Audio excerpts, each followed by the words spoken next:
First of all, actually, you know what? Let me do this, because I know Brenna's at a summit right now. Brenna, please just kind of walk through your experience lately, because Brenna and I have worked on a few projects recently. They've come out great. She's been super busy networking like crazy. And if she could just share what she's been doing for everyone, I think it'd be really inspiring, because she's putting herself out there, like taking people out to lunch, like meeting the executives, the top of the executives, through people like Patrick, hooking them up. Like, it's the inner workings of these things have been really cool. But Brenna, can you just kind of lead the way and just tell everyone your experience lately? Yeah. So the main word is serendipity. Like, and I've heard people on panels use that word. Like, literally, our careers are going to be just a series of serendipitous experiences. And that's really what I'm feeling right now.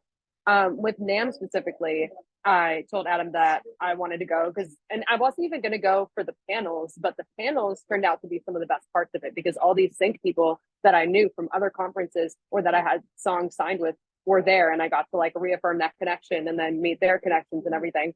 But I asked Adam, like, what the strategy should be going to NAM. And he was like, if you're going to go to NAM, because it's more of like a merchant show, you should look for sponsorships. And the floor is huge. I don't know if you guys have ever been to like a product trade show. Oh my God. But because it was so overwhelming and I thought, no one knows who I am. I don't really have any value to bring to a brand. I was like, how can I strategically like go about the floor? So my strategy was, I'm going to go to every booth that is a company where I have their gear. And I'm just going to talk to them about how their gear has been a part of my journey. And I'm going to see what happens. Because I don't know, I don't like the cold confrontation. Like, hi, I'm an artist. It's like desperate and weird to me. So I was like, I'm going to actually just talk to these brands where I have their products.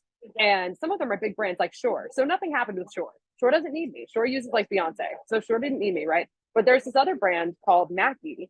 And Mackie is, I bought their 12 channel mixer, and that was that's still my main live performance mixer. I've had it for 12 years and I love it. So I was just around the booth and I was talking about like, oh my God, I love this mixer so much. Like, I've been using it. And this guy, he apparently was their artist relations guy. He was just kind of standing there listening to me talk to someone else. And he turned around, introduced himself, took my business card, and he was like, yeah, we're going to talk because I love this story.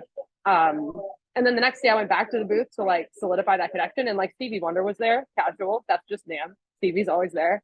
But I solidified my connection with that brand. And he and I are either going to meet tomorrow in person now that I'm back in LA, or over the phone to talk about how we can partner. And I told him I have a release coming out in 2 weeks. And he's like, oh, we should do like a giveaway or something for your release.